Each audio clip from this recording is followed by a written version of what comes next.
Introduction to Aging and Older Adults. I'm here today to share with you some information pertaining to what is likely to be one of the biggest changes in the fitness industry in the future, which will be the incredibly large increase in the amount of older adults in our population over the next 30 years. It's important to recognize that working with older adults requires a special skill set. We need to understand what older adults' motivations are to exercise. We also need to recognize what the biological and physiological changes are that are expected with the aging process. And in addition to that, we also need to understand that there are several chronic medical conditions that are very common in older adults and need to be considered as we go about putting forth exercise programs for them. So the question that I get asked often, usually by my students, is, Dr. T, why do you train older adults? Why even bother? You look at a slide like this and the older guy that's on the slide, and it's pretty easy to ask a question like that because we tend to have perceptions and stereotypes about older adults that are most commonly tied to how we perceive older adults through media outlets and the popular media. And very often we think older adults are pretty incapable, perhaps they seem very stubborn, and they may be somewhat resistant to change. However, it's really important to recognize that many older adults age at different rates from one another. And very often, older folks have physical capabilities that far exceed what our expectations might be of them. As such, older folks start to recognize how important it is for them to lead healthy lifestyles, because as time goes on, they see that there's a clear connection between the way that they live their lives, so their lifestyle behaviors, and their quality of life, or their ability to age successfully. So ultimately, it comes down to older adults recognizing that they need fitness, them coming to us, and then as a result, us being able to work with them effectively. Another compelling reason to work with older adults is really to look at the demographics of the population. Developed countries such as the United States, Australia, Great Britain, and Japan are going through unprecedented aging. People are entering the older adult population at unprecedented rates, primarily due to some changes that occurred several decades ago, which we'll take a look at in a few minutes. So the demographics of a population really is the study of how a population changes over time. And we usually use certain attributes to define demographics, including birth rate, death rate, and migration. That would be the number of people coming into and the number of people leaving a society. However, if we want to look at the age distribution within a society, we kind of need to take some additional descriptive measures in order to best demonstrate that. So that's what we're going to do right now. Prior to doing it, though, I'd like us to go back in time and have a little demographic history lesson. We're going to start in the United States. Other societies would pretty much mirror this as well. We're going to start in the Dust Bowl of Oklahoma back in 1930. And this was a time where the country was falling into Great Depression. There were many people out of work. Financial systems were totally in ruin. There were significant climate changes that led to massive crop failures. Actually, it sounds pretty much like what's happening today, but as you can see from that picture, it certainly is reflecting something that happened years ago. And put yourselves in the shoes of the woman and the man sitting on the back of the car. It's kind of interesting. I just recognized when I was looking through this presentation that there's also a grandmother that's looking out of the back window there. I didn't even recognize her, but that's definitely the extended family out on the barren plains of Oklahoma. And if you put yourself in the minds of those, that wife and husband, they probably, given the hardships that they were enduring, didn't really have the goal of cranking out a whole slew of kids because it would be very difficult to feed those mouths over time. And as such, we saw that the birth rate throughout the country decreased to historic lows. That only continued during the few years that followed the Great Depression, which would be World War II. Here, many men of reproductive age were off fighting on the battlefields of Europe or Africa or Asia. And as you can imagine, there wasn't a whole heck of a lot of stuff occurring back home, and birth rates continued to be incredibly low. Fortunately, though, in 1945, we were able to end World War II, and these men came back to their countries, and well, you can sort of guess exactly what happened after that. So when they did get back home and started to have a lot of kids, this didn't just last 1 year or 2 years or 5 years. In fact, this increase in reproduction or birth rate lasted for about 18 years following the end of World War II, from 1946 to 1964. And from the graph here, you can see the incredible increase in births over that period of time. And those birth rates were never seen before and really haven't been seen since, indicating that the population certainly increased to a great degree during those years. Now we're beginning to talk about the baby boomers again, but certainly they're no longer babies. They're starting to come into old age. So it's giving us a good question to wonder, well, what does that mean for today? And what does it mean for the future? Well, the best way for us to look at that is by introducing a graphical representation of population. And we can do that by showing population pyramids. Population pyramids are able to show the distribution of age groups within a society. And at the bottom of these population pyramids, we have young people, and near the top, we have older people. So typically, a population pyramid kind of does have a pyramid-like shape, because very often we have more young people in a population than older people in a population. Let's take a look at one right now. This is Germany in 2005 from the Population Reference Bureau. And it's interesting to notice that Germany's population pyramid doesn't really even look like a pyramid. We can see a big bulge in the center of the pyramid, indicating that there are a lot of people that are between the ages of 35 and about 60 years old. That really indicates the baby boom generation in Germany. And again, this would be reflected in all other developed societies as well. And then you notice at the bottom of the graph that it begins to taper very much, indicating that birth rates in Germany over the last several decades have actually been very much lower than they were during the baby boom. Now let's look at something beyond. Yikes! This is Japan and the projections for Japan in the year 2055. This pretty much looks like the pyramid has been totally flipped over. It's indicating that Japan in the year 2055, as well as other developed societies, are going to be much older than they are today. In fact, looking at the graph, Japan's biggest age cohort are going to be people over the age of 85 years old. So that's a pretty substantial difference to what we see today. And one can imagine that the economic and social burdens that are associated with having older adults to that great of a degree will exert a really profound effect on the economy of the society that we're interested in. Now, since we've talked a bit about the economic status, let's talk about health a little bit. This is data from the Centers for Disease Control and Prevention from 2008. The current health status of older Americans really is not very good at this point in time. As you can see, the majority of older people are dealing with one or more chronic health conditions.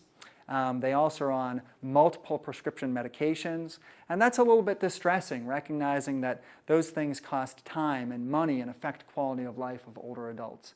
And then what's even more distressing is looking at the physical activity characteristics of older adults and recognizing that a good portion of men and half the women who are over the age of 75 report that they engage in absolutely no physical activity whatsoever. And that's concerning when we consider the chronic diseases that oftentimes we think of as being related to the aging process that are more related to physical inactivity. So people who aren't active tend to be at a much greater risk of developing the diseases that we see here. A colleague and friend of mine named Paul Taylor, he's kind of developed a term that he uses to describe this situation. And he says that, as technological advances continue within our developed societies, it causes people to live more and more sedentary lives. And ultimately it leads to what he calls death by convenience. Now, thinking about what the future implications are, if we project out, the American Association for Retired Persons has projected out over time the likely changes to the financial picture as it relates to healthcare. And right now we see that there's about 15% of the United States gross domestic product, or GDP, that's attributed to and spent on healthcare. Now, based on projections on changing demographics and also likely changes to the cost of healthcare, it's estimated that as we go through this century, the amount of GDP, the percent of GDP that's attributed to healthcare is going to rise up to around 50%. Now, certainly that is an unsustainable trajectory. There's just no way that a government is going to be able to continue to pay for and assist with payment for healthcare if we see that sort of a cost explosion. So as a result, what's going to happen is that people are going to be taking on more and more of the financial burden that associates with their healthcare conditions because the government simply can't do so themselves. So what this will mean to us is as older people begin to get into the period of life where they may be at risk of these conditions or maybe have even developed these conditions, they're going to start recognizing that it's imperative for them to begin to choose lifestyles that help to enhance health rather than continue to decline their health. And the goal is, hopefully, that they will choose to engage in more physical activity, and ultimately they'll end up come flocking to us because we're the ones that can provide them with the information to live healthier, happier later years of life. Now, fortunately, there is a big window of opportunity for us in fitness because we've begun to recognize through years of epidemiological research and also more recent biomedical research that exercise can exert a profound effect on reducing the risk and being able to manage chronic diseases in people of all ages, and certainly older adults are included in that. So we'll find that older adults are going to come to us either wanting to improve some aspect of their function or reduce their likelihood of developing a disease. Whichever their goals happen to be, we can communicate to them that along with reducing chronic disease risk comes functional benefits and quality of life benefits, and vice versa. So it creates a nice environment for us to work with older adults. Now let's take a little look back at a few of the landmark epidemiological studies that indicated that regular physical activity could improve a person's health. One of my favorites was studying the study done by Morris and his colleagues back in the 1950s in London. And he studied London transportation workers. And these were the people who worked on the famous red double-decker buses that drive around the streets of London. And each double-decker bus needed two people to work on it. They needed a driver and they needed a conductor who was going to be going around and collecting tickets and taking money from passengers. And what Morris found over a couple decades of study was that those people who were working as conductors actually had lower incidences of disease and lower all-cause mortality, or they just died less often, than those people who were the drivers. And, you know, it sort of makes sense. The drivers were spending their whole day sitting, driving, yelling at traffic. Meanwhile, the conductors were going up and down the flight of stairs, collecting money from the passengers, and just kind of spending the whole day moving. There really weren't any other differences between these people except for what their occupations were. And these studies were supported by numerous others that studied longshoremen. And then in the United States, there was a famous study done by Ralph Paffenbarger, who is a physician who now works out of Stanford. And he studied Harvard alumni, about 17,000 alumni of Harvard University, and followed them for over several decades and found again that those people who indicated they engaged in more physical activity were less at risk of developing chronic diseases and ultimately died less often. So the data is there. And then we couple that with the data that's coming out now with biomedical research showing that physical activity can exert a really profound and strong effect on the expression of genes within cells and the likelihood of genes to either turn on or, in this case, turn off the disease process within an individual. It really gives us powerful data to suggest that exercise is appropriate for everybody and should be done by everybody. And as such, in 2007, the American College of Sports Medicine, along with the American Medical Association, teamed together to advance this concept of exercise as medicine. That in fact, living a physically active lifestyle and engaging in exercise has as strong, if not even stronger, of an effect on disease prevention and disease management than many other clinical treatments. So There's no question that the evidence is here, and as older people learn more and more about that, they're going to continue to come see us. So hopefully now we've answered this question, why train, why bother training older adults? So I think it's now time that we should really get started with the process. So the first thing that we like to do whenever we describe any kind of a group or any concept is we assign a definition to it. So a good question would be, what is the definition of aging? How do we define aging? And we like definitions. Definitions tend to allow us to take a concept or a construct that might be somewhat complex and kind of put it into a little box and simplify it. And ultimately, we've tried to do that with older adults by using chronological age as one of the primary methods to define aging. And chronological age is simply the number of years since somebody was born or how old somebody is. And, you know, we can take a look at that and see, does this sort of way of defining aging really hold a lot of water? Or do we need to think about it in a bit more detail? So before we go to the next slide, what I'd like you to do is take a minute. I'd like you to get an image in your mind of what you think a 75-year-old man would look like. So get that image in your mind. Think about a 75-year-old man. Okay, so what if I tell you that both of these people are 75-year-old men? I would guess that it probably neither of those men were exactly what you thought of when you thought of a 75-year-old.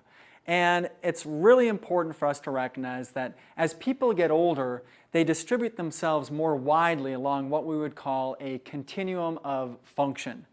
You know, if I were to ask any of my students who are, 18 to 20 years old, if I asked any of them to go run a mile, virtually all of them would be able to do that. Some would run faster, some would run slower, some would throw up at the end of it.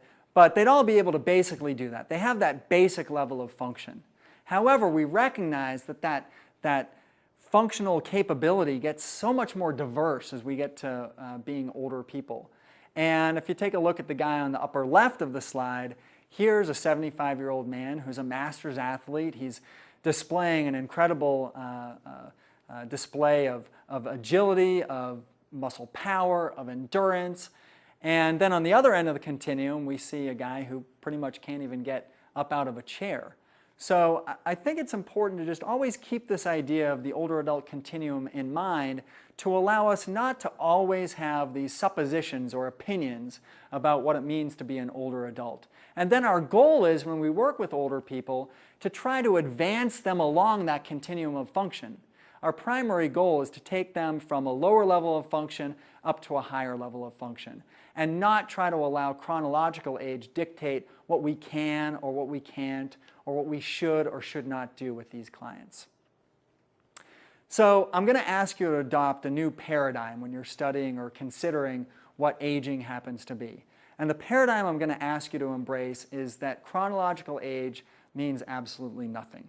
What we really want to do is try to determine the functional capabilities that an older adult has when they come to see us, and try to design exercise programs to progress them along that functional continuum, because ultimately, for older adults, really being functional is what it means to be fit. Okay, so now let's move on to studying a bit more about what happens to the body with age. And let's take a look at this gentleman here. He is certainly old. We can tell he's old from certain characteristics. We see the gray hair, we see the wrinkles, we see that he's wearing bifocal glasses. We see all these things that we attribute to the aging process. But let's keep in mind that although all those things have taken place, the guy's still skiing. The guy has functional capabilities. So perhaps we need to really consider that even though there are some specific changes, and we'll discuss these biological changes that take place with age, even though these changes exist, they don't necessarily affect function to that great of an extent. And ultimately, there are men and women of very old age who are still capable of doing many things. And what we're interested in doing is kind of determining how we can help them live more functionally and more well into their later years. So along with some obvious physical attributes that change with age, we have the hair color changes, we have wrinkles take place, we have to recognize that there are changes that also take place on levels that we can't see with our eye. Things happen on the cellular level within the cells of the body, and then also in tissues that make up the systems of the body as well. So let's start to take a little bit of a look at those. Before we do so, however, we need to always keep this question in mind. How much of what we see in a person's function is actually due to the aging process itself? And ultimately, you'll be surprised to learn that the physiological or biological aging process doesn't account for many of the things that we attribute specifically to aging. We have to recognize that other players in the process are chronic diseases that a person might be dealing with, or the adoption of a sedentary lifestyle. And very often, those two things cause much greater functional changes than what we would see as a result of the biological aging process itself. So although sometimes it's difficult to differentiate between these things, it's important for us to get a sense of what happens just due to biology, and then try to make sure when we work with clients that we focus on function so that they aren't necessarily going to have a lot of symptoms of aging associated with disease or sedentary lifestyle. So if we can eliminate those two, we've gone a long way to really help people live a more functional life. And in the words of Meatloaf, 2 out of 3 ain't bad.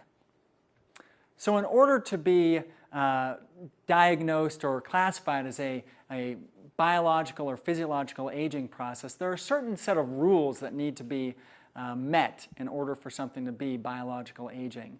And you can see those rules there, and certainly then it allows us to rule out chronic disease as part of the biological aging process, because not all members of the species actually suffer from a specific chronic disease.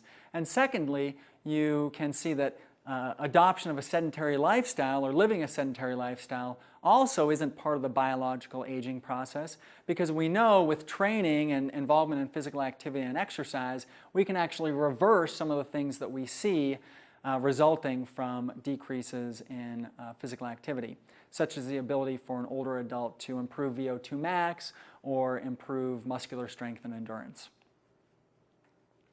So we're going to start talking about the actual physiological aging process, and we'll start at the very basic fundamental unit of life within the body, which are cells.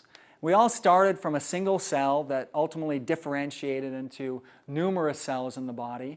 And we have over 200 different types of human cells within the body, and all of them share two primary aspects that we want to really focus on when it comes to aging. Number one, they all have a nucleus in the center. And number two, they all have a cell membrane or a plasma membrane that surrounds it. So there are changes that occur to both that cause cells to actually show evidence of the biological aging process. First of all, the nucleus of a cell, if a cell becomes a bit more non-functional than it was before, it can easily replicate itself in youth. So we can create two fundamentally sound daughter cells from one potentially damaged mother cell. Well, as the aging process continues, we actually see that the nucleus of the cell reduces its ability to initiate that replication or reproduction process. And ultimately, at some point, it stops being able to reproduce itself totally, and then you're stuck with pretty much what you have. And as that cell continues to lose function, we'll see losses in function that could apply to the tissues that those cells make up and the organism as a whole. Now, secondly, we also have changes that occur to the plasma membrane of the cell. Plasma membrane plays a very important role because it pretty much controls what comes into the cell and what goes out of the cell, getting the good stuff in and getting the bad stuff out. And ultimately, over time, as these cells age, we have damage that accumulates due to free radical production, which, among other things, is just a normal part of metabolism. And we also have some structural changes where we actually see less of a fluidity to the cell membrane and a greater stiffness and a greater web-like network of stiff fibers that really don't allow things to move in and out of the cell nearly as well. And as such, then, we start to accumulate some wastes within those cells, and we start not allowing all those nutrients to come in as effectively. So ultimately, cellular mechanisms start to break down, and we see what we would consider to be cellular aging. Now we'll also talk about some metabolic changes that are specific to all organisms, all human organisms at least. And the first thing that we notice is with age we see a slowing of the metabolic rate. There's a hormone that's called thyroxine that is meant to stimulate metabolic rate within the body. And by the time somebody reaches the age of 75 or 80, we see like 40% reductions in the production and release of thyroxine. And that causes all cells of the body that are metabolically active to be a bit less so. So we don't expend as much energy over time as we did when we were younger. When we were 30, that was pretty much the peak of our energy expenditure period, and it's all downhill from there. So we might actually think that as metabolic rate slows, well, why aren't every single older person on the face of the earth obese? Because we think energy expenditure drops, so must mean that it's a lot easier to put on weight. Well, along with the reduction in metabolic rate, we actually see a reduction in the neural drive for somebody to feed. They have less desire to eat. They have less desire to take in food. Additionally, when you couple that with some issues with absorption of nutrients in the GI tract, problems that older adults might have with the senses that make them not taste or smell as well as they did when they were younger, food preparation issues, somebody might not want to stand at a stove or in the kitchen very long to prepare foods, and then difficulty they might have with chewing or swallowing. All of those things lead to a concomitant decrease in food intake, and very often it outweighs the slowing in the metabolic rate, and older people end up losing weight. And along with losing weight, the weight that they lose is usually more preferably lost as muscle rather than fat. So they're losing muscle at a faster rate than they're losing fat, and therefore we can see older people who actually show weight loss, but they increase the percent body fat. And along with that body fat, it tends to redistribute itself with age, going from those subcutaneous beneath the skin deposits to more internal or visceral deposits of fat, which tend to accumulate around the vital organs of the abdominal cavity. And the unfortunate thing with that is that we now know very, very well that visceral fat deposits increase the likelihood of a person to have heart disease and diabetes and some other conditions as well. So this isn't a real pretty picture when it comes to the aging process for older people. And then finally, the last thing that we'll talk about before we get into the systems of the body is another kind of total body change, which would be the change of stature that we see within individuals. And we need to differentiate, first of all, between stature and height. Height is not the same thing as stature. And during our lives, we actually attain maximal height somewhere around the age of 30 years old. And then following that, we begin to lose height, primarily due to a loss of total body water. Our kidneys don't function quite as well as they used to, and it causes us to slowly but surely become dehydrated over time. And much of that water loss, you'd think, well, what does losing water have to do with my height? Well, we have a number of intervertebral discs that cushion and separate each vertebral body. We've got over 20 of them that run along our spine, and basically what they are fluid-filled or water-filled pads. So as we lose body water with age, these pads become thinner and thinner and thinner. And then when we accumulate that across the whole spine, the spine shrinks and a person loses height. Okay? Now, the loss of height associated with age doesn't necessarily account for all of the changes in stature. Stature is what we would consider to be one's permanent posture, how a person carries oneself. We can clearly see in this famous sculpture by Rodin, the helmet maker's wife, that she is showing the stature of an older person. It wouldn't take much for us to figure out that she's got to be an older adult. And these postural changes are almost more due to some of the changes that we see in the connective tissue and the muscles of the body rather than the loss of body water. So as a person ages, we see many changes that occur both in the connective tissues that run through muscle and connect muscle to bone, connect bone to bone, and stabilize joints in these kind of connective tissue capsules.